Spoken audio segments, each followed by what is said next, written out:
ज़िंदगी भी एक साज़ की तरह होती है जिसके सुर मिलाने होते हैं। तो आपने कभी देखा होगा क्लासिकल प्रोग्राम होता है तो 3-4 लोग टंग टंग टंग टंग टंग ट्राई कर रहे हैं। तुंग तुंग तुंग तुंग तुंग तुंग तुंग तुंग तुंग सारे सब लोग तार ठीक कर रहे होते हैं। तो हम लोग बोलते थे कि अभी आधा घंटा चलेगा यार, इट्स सो बोरिंग, ज़िंदगी ऐसी होती है। बुद्ध कहते हैं, मित्र तनिक मुझे अपनी बांसुरी दो।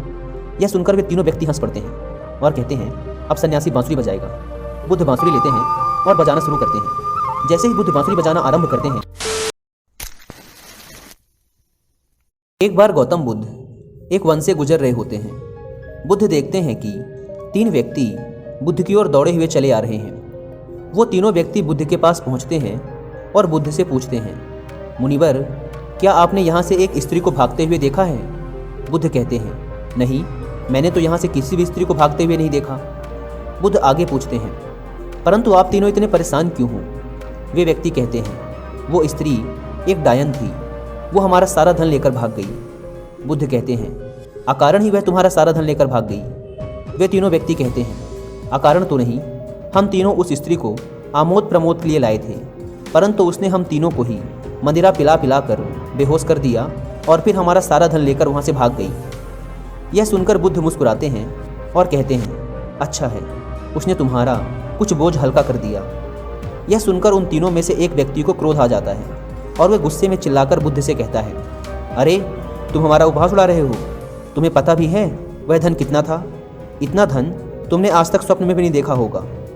वह व्यक्ति यह बात नहीं जानता था कि बुद्ध बनने से पहले एक राजा के पुत्र थे जिनके पास धन की कोई सीमा नहीं थी। बुद्ध कहते हैं, वो स्त्री तो अभी भी तुम्हारा सबसे कीमती धन लूट रही है और तुम कुछ भी नहीं कर पा रहे हो। उन तीनों व्यक्तियों ने आश्चर्य से कहा, परंतु ये कैसे हो सकता है? धन तो उसने हमारा कल रात लूटा था, पर आप ये क्यों कह रहे हैं कि वो अभी भी हमारा धन लूट रही है? बुद्ध कहते हैं, वीडियो को लाइक करके कमेंट में नमो बुद्धाय जरूर लिखें। धन उसने भूतकाल में लूटा था, लेकिन तुम उसके बारे में सोचकर अपना वर्तमान गंवा रहे हो। वह तुम्हारा वर्तमान भी चुरा रही है।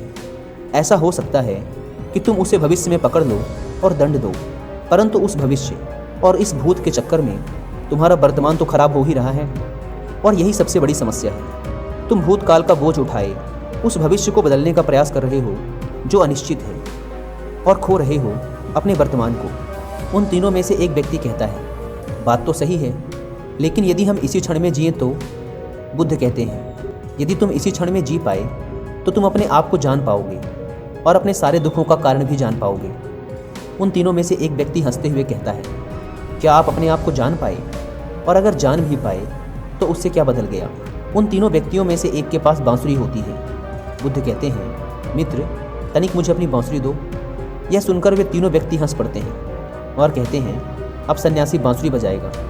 बुद्ध बांसुरी लेते हैं और बजाना शुरू करते हैं। जैसे ही बुद्ध बांसुरी बजाना आरंभ करते हैं, आसपास के पेड़ पौधों में बैठे पक्षी बुद्ध के आसपास मंडराने लगते हैं और वो तीनों व्यक्ति भी बुद्ध की बांसुरी के धुन में पूरी तरीके से खो जाते हैं। कुछ देर बाद बुद्ध बांसुरी बजाना बंद कर देते हैं, परंतु अभी भी वो तीनों व्यक्ति बुद्ध को एकटक देखे जा रहे थे, क्योंकि उन्होंने आज से पहले इतनी मधुर बांसुरी कभी नहीं सुनी थी। वे व्यक्ति बुद्ध से पूछते हैं, आप इतनी मधुर बांसुरी कैसे बजा पाते हैं? बुद्ध कहते हैं, यदि तुम भी इतनी मधुर बांसुरी बजाना चाहते हो तो बांसुरी पर ध्यान न लगाकर अपने जीवन के ऊपर ध्यान लगाओ, अपने आप को जानने के ऊपर ध्यान लगाओ। यदि तुम अपने आप को जान सके तो बांसुरी अपने आप ही मधुर बजेगी और सब लोग उसको सुनकर आनंदित होंगे। यह कहकर बुद्ध उन्हें उनकी बांसुरी वापस करते हैं और वहाँ से चल देते हैं। उनमें से एक व्यक्ति दौड़कर बुद्ध के पैर पकड़ लेता है और कहता है, मुनिवर, क्या आप मुझे बांसुरी बजाना सिखाएंगे? बुद्ध मुस्कुराते हैं और कहते हैं, अवश्य, परंतु मैं तुमसे तुम्हारा सारा अहंकार छीन लूँगा, मंजूर है?